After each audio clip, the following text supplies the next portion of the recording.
and welcome to the session on identification and function of different parts of lathe and practicing idle run. Let us begin with the session. Let us now take a look at the objectives of this session. At the end of this session, you will be able to identify the main parts of a lathe, understand the functions of the parts of a lathe, identify the lubrication points in the lathe, set the spindle speed and lever position in lathe. Machine tools are run by machines for performing machining operations such as turning, drilling, milling, grinding, etc.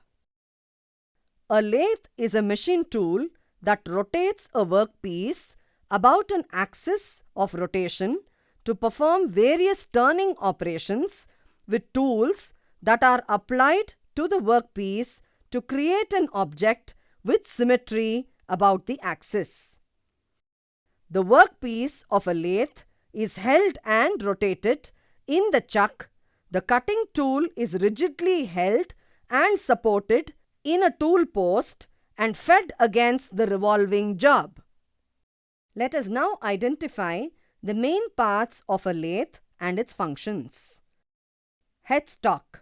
It houses the spindle speed, change mechanism, and gears and must be built robustly. Tailstock. It is a casted movable part mounted on the guideways of the bed, positioned opposite to the headstock and supports the workpiece during machining. Carriage.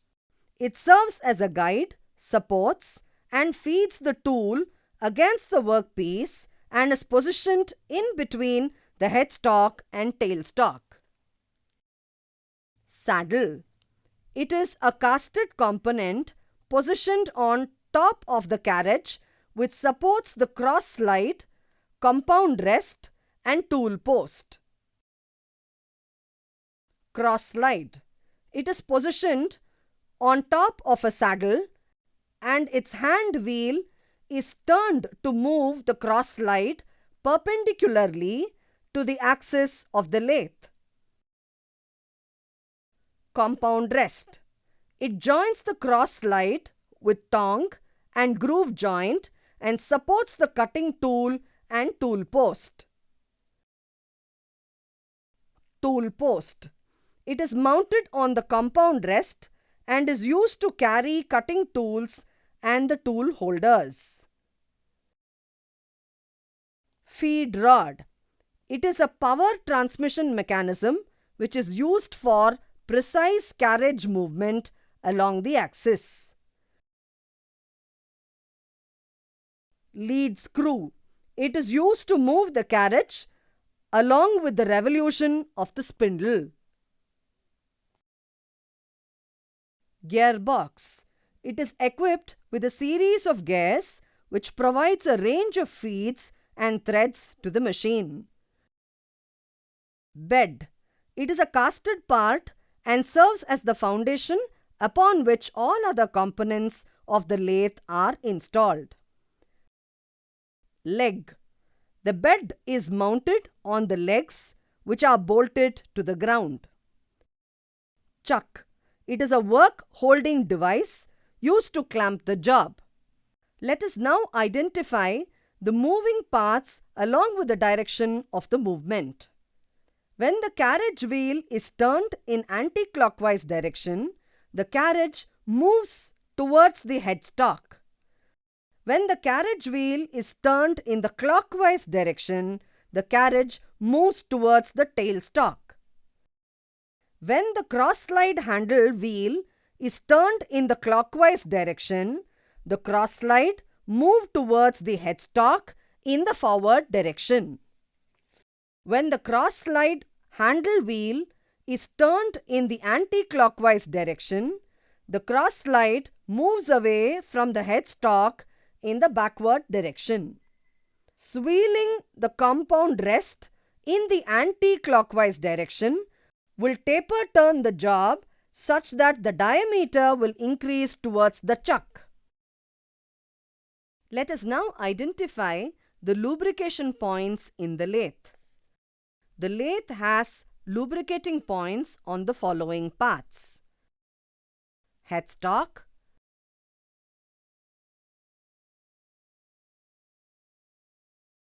carriage,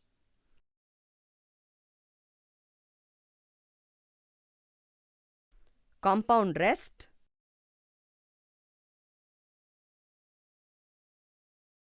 tailstock, feed rod, lead screw, gearbox. Let us now identify the levers and their positions on a lathe. The following are the major levers and their positions on a lathe: headstock, spindle speed selector lever, gear levers, motor control lever,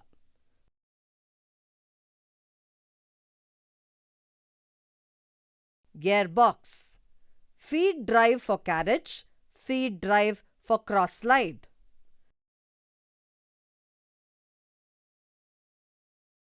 carriage, half nut operating lever for thread cutting using the lead screw. Let us now learn how to operate the lathe on idle. Ensure the smooth movement of the carriage.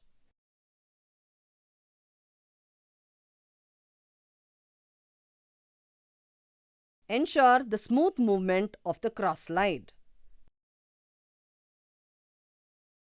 Ensure the smooth movement of the compound rest.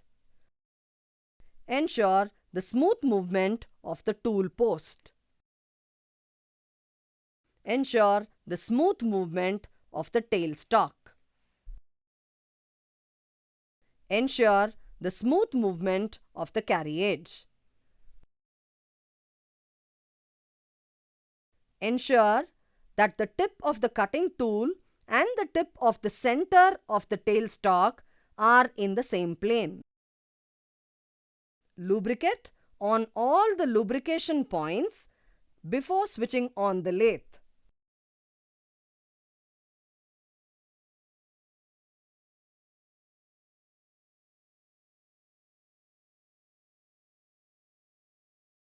To recap, we have learned to identify the main parts of a lathe, understand the functions of the parts of a lathe, identify the lubrication points in the lathe, set the spindle speed and lever position in lathe. So that's all about identification and function of different parts of lathe and practicing idle run. Hope you have understood all the concepts and exercises. See you in the next session.